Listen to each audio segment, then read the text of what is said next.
Lors de son premier vol pour rejoindre sa famille, Nick découvre que son siège est occupé par un enfant turbulent. Alors qu'il s'apprête à perdre son sang-froid, une hôtesse de l'air s'approche. Cependant, au lieu d'enlever l'enfant, l'hôtesse escorte Nick en première classe. Au même moment, Alice, une PDG, est harcelée par un vieil homme chauve. Elle a rapidement tiré Nick à ses côtés, ce qui a calmé les ardeurs du chauve.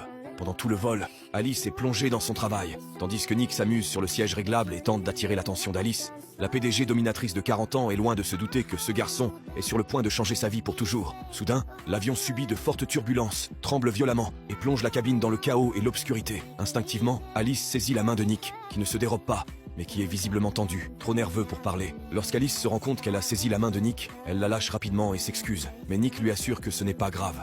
Finalement, l'avion atterrit sans encombre. Alors qu'Alice s'en va, Nick lui demande enfin son nom et lui dit que c'était bien d'avoir failli mourir avec elle. En regardant cette beauté repartir, Nick est dégoûté.